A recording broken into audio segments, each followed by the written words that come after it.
직장에서 문제를 잘 해결하는 사람은 그저 창의성이 높은 사람일까요? 그렇지 않습니다. 문제 해결 능력이 뛰어난 사람은 프로세스를 갖고 있습니다.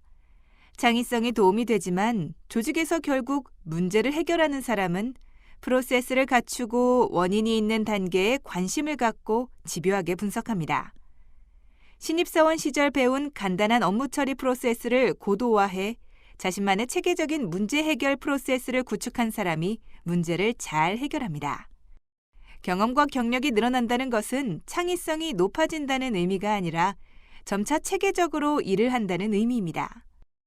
직장인에게 매일 요구되는 문제 해결 능력을 향상시키기 위해서는 프로세스를 갖춰야 합니다.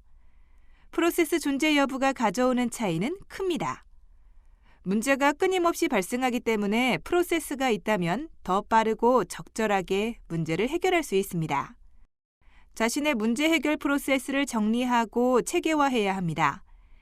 효과적인 프로세스가 될수록 문제를 마주하는 자세가 적극적으로 바뀌고 난간을 극복하는 힘이 생길 것입니다.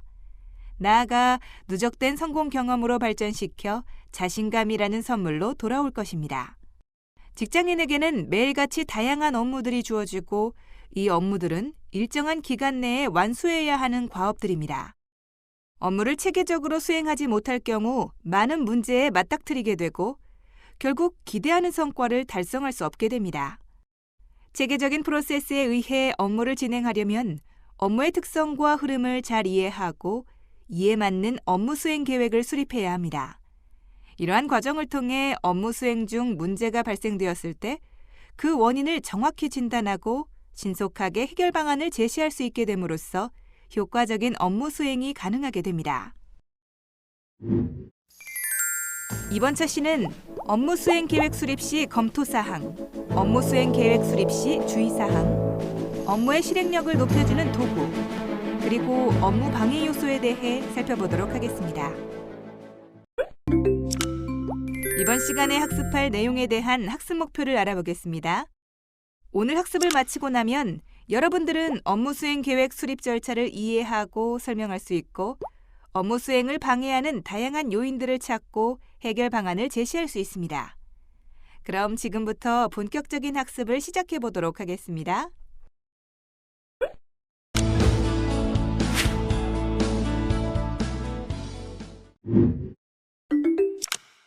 이번 7차시는 NCS 직업 기초 능력 중 조직 이해 능력의 하위 능력인 업무 이해 능력 두 번째 시간으로 효율적인 업무 수행 방법에 대해 학습하고 업무를 방해하는 다양한 요인들과 그 극복 방안에 대해 자세히 알아보도록 하겠습니다. 자신에게 주어진 업무를 효과적으로 수행하기 위해서는 사전에 계획을 수립하는 것이 필요합니다. 계획을 수립하고 체계적으로 업무를 수행하면 조직의 목적에 부합한 업무 활동을 수행할 수 있고 업무 마감일에 쫓기지 않고 시간적 여유를 가질 수도 있으며 업무 활동을 단계별로 정확하게 수행할 수 있는 장점이 있습니다. 우리가 소속된 조직에는 다양한 업무가 있으며 직무 특성과 업무 유형에 따라 이를 수행하는 절차나 과정이 매우 다릅니다.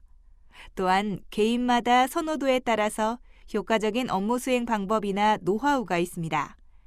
그러나 일반적으로 조직에서의 업무는 조직의 방향성과 그 방향성에 맞는 규칙, 규정, 시간 등의 제약이 있습니다. 따라서 업무를 효과적으로 수행하기 위해서는 자신에게 주어진 업무 목표 및 목표 달성을 위해 제공되는 한정된 자원과 제약 요건을 확인하고 이에 따라 구체적인 계획을 수립할 필요가 있습니다. 일반적으로 이러한 활동을 업무 수행 계획이라 부르며 업무 수행 계획서는 팀 또는 개인이 최종 목표를 달성할 수 있도록 세부 목표와 업무 순서에 대해 기록해 놓은 문서를 의미합니다. 직업과 관련된 일이든 학업과 관련된 일이든 업무 과정을 쉽고 달성 가능한 단계로 나누어 업무 계획서로 작성해 놓으면 업무를 진행하는 동안 해야 할 일을 정리할 수 있으며 언제 무엇을 해야 할지 파악하는 데 도움이 됩니다. 또한 업무 수행 계획서를 통해 업무의 범위를 이해하는 데 도움이 됩니다.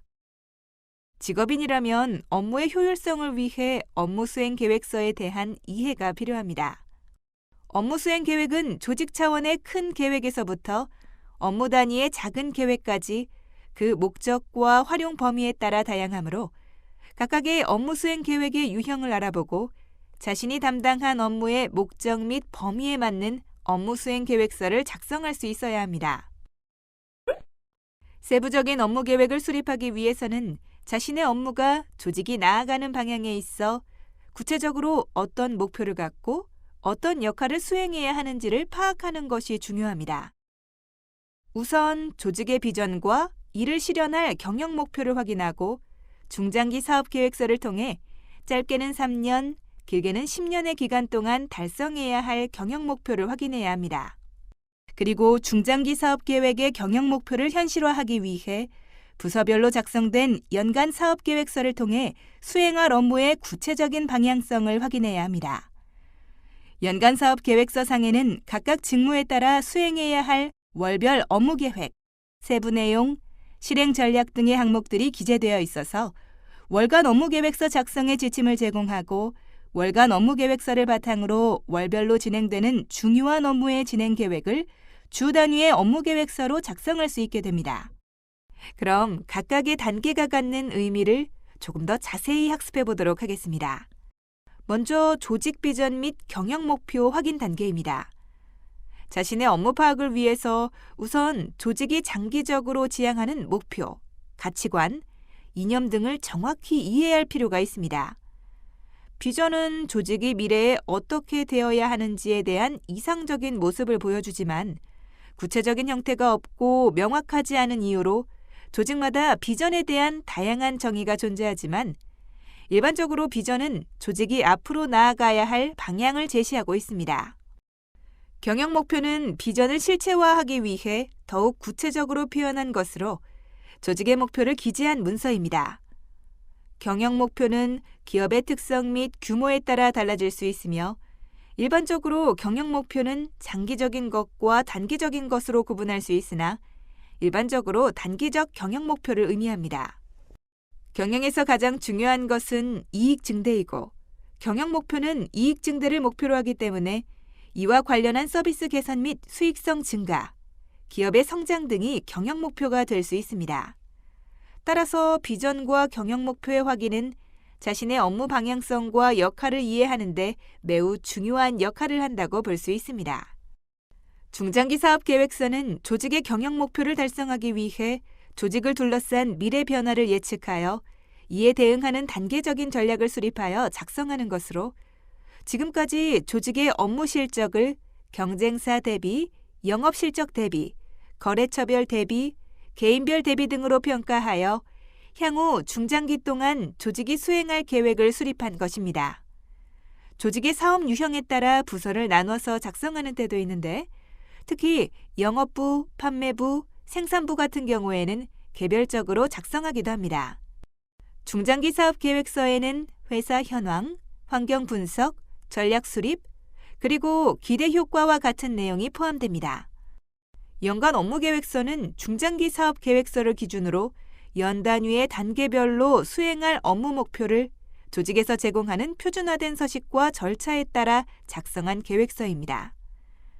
연간 업무 계획서는 회사의 전반적인 마케팅 전략이나 전년도 실적 등 모든 사항을 참고하여 작성하며 판매나 영업을 목적으로 작성하기도 하지만 기획이나 경영 분야에서도 연간 업무 계획서를 작성하여 계획을 세우기도 합니다.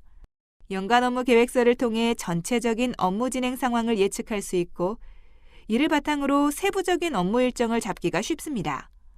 또한 업무 실적을 쉽게 관리할 수 있고 새로운 일을 시작할 때 업무 실적을 가늠할 수 있는 장점이 있습니다. 연 단위로 어떤 계획을 세울지에 따라 그 항목은 다르게 정할 수 있으며 부서의 업무 목표나 실적 등 모든 사항을 참고하여 체계적이고 실질적인 추진 방향을 일목요연하게 확인할 수 있도록 작성되어 있습니다. 또한 연간 업무 계획서에는 월별 계획안, 세부 내용, 전략 등의 내용이 월별로 한눈에 알아보기 쉽게 작성되어 있어 자신의 업무를 파악하는 데 있어 매우 유용한 자료입니다. 앞서 학습한 조직 비전 및 경영 목표, 중장기 사업 계획서, 연간 업무 계획서를 통해 자신이 담당한 업무의 방향성과 목적을 이해했다면 이제 체계적인 업무 수행을 위해 월 단위의 구체적인 업무 계획서를 작성해야 합니다. 월간 업무 계획서란 연간 업무 계획서를 기준으로 매월 추진되는 주요 업무 계획을 상세하게 기재한 계획서를 의미합니다. 월간 업무 계획서에는 매출 현황, 당월 목표, 전월 목표, 전월 총 매출액, 달성률 등의 항목을 정확히 기재합니다. 또한 주요 업무 계획을 주별로 나누어 기재하며 기타 주요 보고사항과 담당자 의견 등을 덧붙여 작성하도록 합니다. 이렇게 작성된 월간 업무 계획서는 중요한 업무 진행 계획을 월 단위로 쉽게 파악할 수 있다는 장점이 있습니다. 월간 업무 계획서 작성이 끝났다면 이를 기준으로 매주 수행되는 업무 활동 계획을 세우고 주요 업무 활동 계획을 상세하게 기재한 주간 업무 계획서를 작성합니다. 담당자는 주간 업무 계획서를 통해 주간 업무 활동의 흐름을 신속하게 파악할 수 있습니다. 주간 업무 계획서의 작성으로 업무 활동에 필요한 모든 외부적인 요소를 점검하여 부족한 부분을 파악할 수 있으며 이를 보완하여 효율적인 업무 활동 계획을 수행하고 최종적인 업무 활동의 목적을 달성하는 데 도움을 줍니다. 주간 업무 계획서 작성 팁을 확인해 보면 계획서를 통하여 주간별 활동 계획 스케줄을 파악할 수 있으므로 변동사항이 있을 경우 즉시 수정하여 작성합니다. 내용을 간결하고 명확하게 해야 하며 상단의 결론을 먼저 제시합니다. 가능한 한 짧은 문장을 이용하여 의사 전달이 명확하게 하도록 합니다.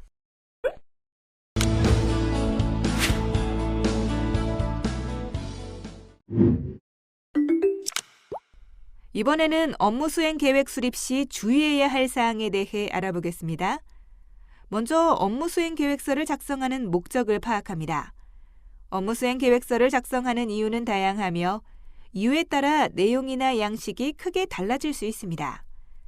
따라서 작성하기 전에 목적을 파악해 적절하게 준비해야 합니다. 회사에서 업무 계획서를 작성하면 향후 몇 개월 동안 어떤 업무가 진행될 것인지 상사가 알 수 있게 됩니다. 대개 연간 성과 검토 직후나 팀에서 중요한 업무를 시작할 때 작성하게 되며 회사에 따라 새해 초나 회계연도 초에 개최하는 전략수립회의의 결과물로 업무 수행 계획서를 작성하기도 합니다. 개인적인 업무의 경우 업무 수행 계획서를 작성해 놓으면 내가 무엇을 어떻게 언제까지 끝낼 것인지 결정하는 데 도움이 됩니다. 개인적인 업무 수행 계획서라면 엄격하게 작성할 필요는 없지만 만들어 놓으면 목표 달성 여부를 파악하는 데 도움이 됩니다. 스마트 계획법에 맞추어 계획을 세웁니다. 스마트 계획법이란 명확하고 행동 가능한 계획을 세우기 위해 갖춰야 할 사항들에 해당하는 영어 단어들의 앞글자를 따서 만든 계획 방식입니다. 구체적인 계획은 정확하게 무엇을 위해 어떤 일을 할 것인가에 대한 내용이며 측정 가능한 계획은 이 일은 수치로 측정 가능한가, 어떻게 측정해야 하는가에 대한 내용입니다. 그리고 달성 가능한 계획은 지금 갖고 있는 자원을 활용해 제한 시간 내로 업무를 끝낼 수 있는가에 대한 내용이며 최종 목표와 관련된 계획은 현재 세운 계획이 원하는 최종 목표를 이루는데 도움이 되는가에 대한 내용입니다. 마지막으로 마감 기한이 결정된 계획은 이 계획의 마감 기한은 언제이며 이 계획을 달성했다는 것을 알려면 어떻게 해야 하는가에 대한 내용입니다. 다음은 업무 수행을 위해 자신에게 주어진 자원을 확인합니다. 업무와 관련된 자원으로는 시간, 예산, 기술 등의 물적 자원과 조직 내외부에서 공동으로 일을 수행하는 인적 자원이 있습니다. 조직 내에서 이러한 자원들은 무한정으로 주어지는 것이 아니므로 제한된 조건 하에서 효과적으로 활용할 수밖에 없습니다. 또한 자신의 업무를 수행하는 데 요구되는 지식, 기술이 부족하다면 이를 함양하기 위한 계획을 수립해야 할 것입니다. 마지막으로 업무 수행의 기준이 되는 업무 지침을 확인합니다. 업무 지침은 업무를 수행하는 데 안내자 역할을 합니다. 특히 조직의 업무 지침은 개인이 임의로 업무를 수행하지 않고 조직의 목적에 부합될 수 있도록 안내합니다. 따라서 업무를 수행하는 데 있어서 업무와 관련된 지침을 확인하는 것이 첫 단계입니다. 한편 직업인들은 조직의 업무 지침을 토대로 개인의 업무 지침을 작성할 수 있으며 이는 업무 수행의 준거가 되고 시간을 절약하는 데 도움이 됩니다. 개인의 업무 지침을 작성할 때에는 조직의 업무 지침, 장단기 목표, 경영 전략, 조직 구조, 규칙 및 규정 등을 고려하도록 합니다. 다만 조직이나 개인의 업무 지침 모두 환경의 변화에 따라 신속하게 수정되지 않으면 오히려 잘못된 결과를 낳을 수 있으므로 3개월에 한 번 정도 지속적인 개정이 필요합니다.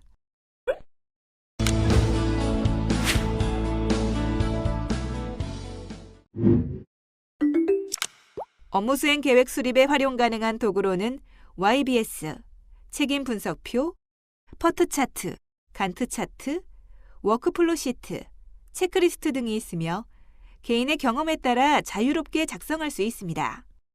업무 수행 시트를 작성하면 마지막에 급하게 일을 처리하지 않고 주어진 시간 내에 끝마칠 수 있으며 세부적인 단계로 구분하여 단계별로 협조를 구해야 할 사항과 처리해야 할 일을 체계적으로 할 수 있고 문제가 발생할 경우 발생 지점을 정확히 파악하여 시간과 비용을 절약할 수 있는 장점이 있습니다. 지금부터 일반적으로 업무 수행 시 가장 많이 활용되는 도구들을 하나씩 살펴보도록 하겠습니다. 먼저 YBS란 해야 할 업무를 주요 업무 단위로 세분화하여 구조화한 도표로서 세부 업무 추진 구조도라고 합니다. 이렇게 업무를 구조화함으로써 해야 할 업무가 명확해지고 전체적인 내용이 한눈에 들어옵니다. 또한 단위 요소별 진행 상태 및 리스크에 대한 관리를 효과적으로 할 수 있도록 지원하게 됩니다. YBS를 작성한 다음에는 무엇을 해야 할까요? 해야 할 업무가 파악되었으니 누가 그 업무를 해야 하는지 담당자를 정해야 하는데 이 단계에서 필요한 것이 책임 분석표입니다. 책임 분석표는 앞에서 작성한 YBS를 바탕으로 작성하면 됩니다. 각각의 업무를 실행하는 사람, 검토하는 사람, 승인하는 사람으로 나누어 각 책임자를 정하면 책임 분석표가 완성됩니다. 퍼트 차트란 프로젝트 평가 및 검토 기법이라고 하며 업무를 달성하는 데 필요한 모든 작업 순서나 진행 상황을 한눈에 파악할 수 있도록 작성한 것입니다. 각 작업 순서들의 관계는 전체 계획을 수립하기 위해 제시되며 당면한 작업은 논리적인 순서와 활동에 제시된 그 바로 앞에 작업이 완료될 때 시작할 수 있고 당면한 작업의 논리적인 순서 혹은 수정은 이전 작업이 끝났을 때 시작할 수 있습니다. 퍼트 차트의 강점은 각 작업 순서들의 의존성과 관계를 모두 보여준다는 것입니다. 간트 차트는 미국의 간트가 1919년에 창안한 작업 진도 도표로 각 업무별로 일정의 시작과 끝을 그래픽으로 표시하여 전체 일정을 한눈에 볼 수 있으며 각 업무 사이의 관계를 보여줄 수도 있습니다. 또한 단계별로 걸리는 시간과 각 업무 활동 사이의 관계를 보여줄 수도 있습니다. MS 오피스의 엑셀 등을 활용하여 프로그램으로 단계별 시작일과 종료일을 기재하면 쉽게 간트 차트를 만들어 사용할 수 있습니다. 워크플로 시트는 업무 절차를 통한 정보 또는 업무의 이동을 의미하며 업무의 흐름이라고도 부릅니다. 특히 일의 흐름을 동적으로 보여주는 데 효과적입니다. 워크플로 시트를 통해 업무를 체계적으로 관리할 수 있을 뿐 아니라 업무의 진행 상황과 개인의 역할을 쉽게 파악할 수 있으며 조직이 사전에 설정한 원칙에 따라 업무가 수행될 수 있도록 조정과 통제가 용이합니다. 특히 워크플로 시트에 사용하는 도형을 다르게 표현함으로써 주된 작업과 부차적인 작업, 혼자 처리할 수 있는 일과 다른 사람의 협조를 필요로 하는 일, 주의해야 할 일, 문서 작업 등을 구분해서 표현할 수 있습니다. 마지막으로 체크리스트입니다.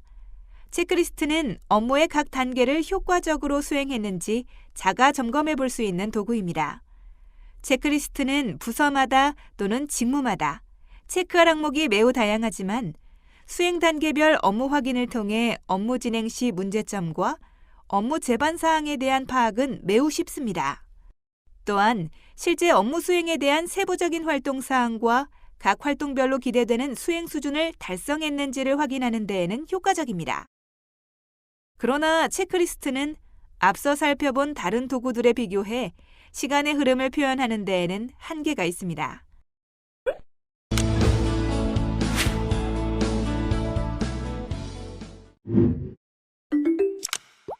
마지막으로 업무 방해 요소에 대해 알아보겠습니다. 먼저 업무 환경 관리입니다. 첫 번째 업무 방해 요소는 메일을 사용하는 것입니다. 최근에는 인터넷 통신의 발달과 개인정보의 노출로 인해 자신의 업무 메일로 쉴 새 없이 쏟아지는 광고 메일들을 경험해 보았을 것입니다. 이를 정리하고 업무에 도움이 되는 메일을 선별하는 과정에서 업무에 집중해야 할 시간을 빼앗기고 있는 것이 문제가 되고 있습니다.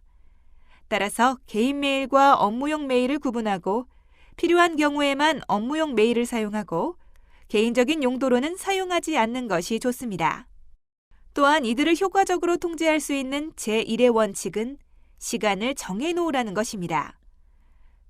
반드시 모든 메일에 즉각적으로 대답할 필요가 없으며 업무의 중요도에 따라 즉시 답변해야 하는 메일과 시간을 두고 답변할 수 있는 메일로 구분하여 관리하고 하루 일과 중 메일을 확인하는 시간을 정하여 관리하는 것도 좋은 방법입니다. 다음은 인터넷을 사용하는 것입니다. 업무 환경이 개선되면서 업무 몰입과 개인사 생활 보호 차원에서 독립된 공간에서 업무를 수행하는 곳이 늘고 있습니다. 그러나 이를 악용하여 공적인 업무 공간에서 인터넷을 통해 증권, 게임, 개인의 사적인 일 등을 이용하려는 태도로 인해 생산성 향상에 커다란 장애 요인이 되고 있습니다. 또한 이를 제지하려는 기업 측에서는 업무 공간에 CCTV를 설치하여 조직 내 불신의 벽을 만들기도 합니다. 이러한 문제를 차단하기 위한 가장 효과적인 방법은 직장인 스스로 공적 공간과 사적 공간에 대한 명확한 이해를 통해 업무 공간을 공적 공간으로 인식하여 사적인 활동을 직장인 스스로 절제하려는 올바른 태도를 갖도록 해야 합니다. 다음은 전화를 사용하는 것입니다. 업무 수행을 하다 보면 유관부서 및 거래처 등 다양한 사람들과 전화 업무를 진행해야 하는 경우가 많습니다. 그렇다 보면 정작 자신의 업무를 놓치고 가거나 불필요한 통화로 업무 시간을 빼앗기는 경우가 많습니다. 따라서 걸려오는 모든 전화에 대해 즉시 통화할 필요는 없습니다. 각 통화마다 3분 이내 통화 원칙을 세우거나 업무적으로 중요한 내용만 간단히 통화하고 필요한 경우 메일을 통해 그 이외의 업무 내용을 정리하여 소통하는 것도 한 가지 방법이 될 것입니다. 또한 사적인 전화는 나중에 다시 걸겠다고 한 후 업무 시간 외에 통화하도록 합니다. 마지막으로 메신저를 사용하는 것입니다. 최근 스마트폰 사용이 우리 생활 깊숙이 파고들면서 거의 모든 소통이 스마트폰을 통해 이루어지고 있습니다. 전화나 문자 메시지는 물론 은행 거래, 웹서핑, 게임, 동영상 감상, 문서 열람 및 작성 등 여가를 즐기고 업무를 수행하는 데 있어 중요한 기기가 되었습니다. 최근 20, 30대 성인 남녀 1966명을 대상으로 스마트폰 이용 현황을 조사 결과에 따르면 스마트폰으로 주로 무엇을 하는가라는 질문에 전체 응답자 5명 중 3명 이상에 달하는 65.0%가 문자나 메신저를 한다고 답하였으며 그 다음으로 SNS를 한다는 답변도 응답률 49.4%로 많았습니다. 많은 기업에서 업무 소통을 위해 SNS를 활용하는 만큼 업무 중 SNS의 사용을 제한할 수는 없겠지만 과도한 스마트폰 및 SNS 사용은 직장인 본연의 업무 수행을 방해할 수 있으며 산업 현장에서는 안전사고의 원인이 되기도 합니다. 따라서 업무상 꼭 필요한 경우를 제외하고는 스마트폰과 SNS 사용을 자제하고 부득이하게 사적인 용도로 사용할 경우에는 용건만 간단히 전달하고 휴게 시간을 이용하는 것이 올바른 태도일 것입니다. 이번에는 갈등 관리에 대해 알아보겠습니다. 한 취업 포털 사이트에서 이직 경험이 있는 직장인 898명을 대상으로 설문조사를 한 결과 퇴사를 결심한 원인 1순위는 대인관계 갈등인 것으로 나타났습니다. 또한 국내외 기업에 재직 중인 직장인 1,745명을 대상으로 실시한 사내 부서 간 갈등 정도 조사에서 설문에 참여한 직장인 96.2%가 현재 재직 중인 기업 내에 부서 간 갈등이 존재한다고 답했습니다. 이렇듯 우리가 속한 조직 내 갈등은 개인적인 갈등이 아니라고 하더라도 집단적 갈등, 타 조직과의 갈등 등이 발생할 수 있습니다. 이러한 갈등은 업무 시간을 지체하게 하고 정신적인 스트레스를 가져오지만 항상 부정적인 결과만을 초래하는 것은 아닙니다. 갈등은 새로운 시각에서 문제를 바라보게 하고 다른 업무에 대한 이해를 증진시켜주며 조직의 침체를 예방해주기도 합니다. 갈등을 효과적으로 관리하기 위해서는 먼저 갈등 상황을 받아들이고 이를 객관적으로 평가해 보아야 합니다. 갈등을 유발시킨 원인은 무엇인지, 장기적으로 조직에 이익이 될 수 있는 해결책은 무엇인지를 생각해 볼 수 있어야 합니다. 그리고 갈등을 해결하는 데 가장 중요한 것은 대화와 협상으로 의견 일치에 초점을 맞추고 양측에 도움이 될 수 있는 해결 방법을 찾는 데 주력해야 합니다. 한편 어떤 경우에 있어서는 직접적인 해결보다 일단 갈등 상황에서 벗어나는 회피 전략이 더욱 효과적일 수 있으므로 갈등의 해결이 중대한 분열을 초래할 가능성이 있을 때에는 충분한 해결 시간을 가지고 서서히 접근하도록 합니다. 이번에는 스트레스 관리에 대해 알아보겠습니다. 최근 한 취업 포털 사이트의 설문조사에서 직장인 10명 중 9명은 사표를 내고 싶은 충동을 느낀 경험이 있는 것으로 나타났습니다. 업무 중 스트레스는 새로운 기술, 과중한 업무, 인간관계, 경력 개발 등에 대한 부담으로 발생합니다. 과중한 업무 스트레스는 개인뿐만 아니라 조직에도 부정적인 결과를 가져와서 과로나 정신적 불안감을 조성하고 심한 경우 우울증, 심장마비 등 질병에 이르게 합니다. 그러나 적정 수준의 스트레스는 사람들을 자극하여 개인의 능력을 개선하고 최적의 성과를 내게 합니다. 따라서 스트레스를 관리하기 위해서는 시간 관리를 통해 업무 과중을 극복하고 명상과 같은 방법으로 긍정적인 사고방식을 가지며 신체적 운동을 하거나 전문가의 도움을 받는 것이 좋습니다. 조직 차원에서는 과도한 직무를 재설계하거나 역할을 재설정하고 심리적으로 안정을 찾을 수 있도록 학습 동아리 활동과 같은 사회적 관계 형성을 장려하는 것도 좋은 방법입니다. 시간 관리 매트릭스에 대해 살펴보겠습니다.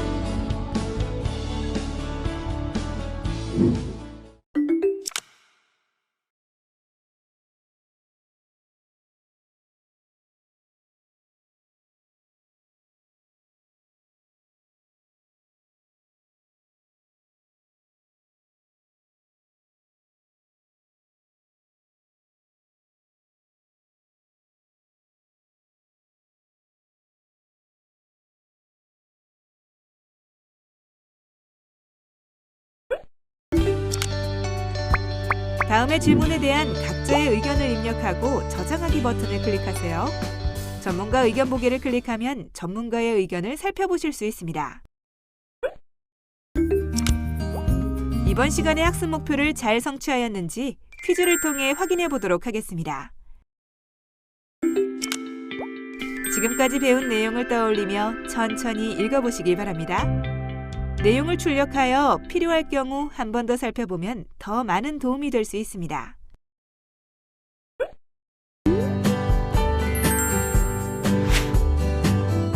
이번 시간에는 업무 이해 능력 2에 대해 살펴보셨습니다. 수고하셨습니다.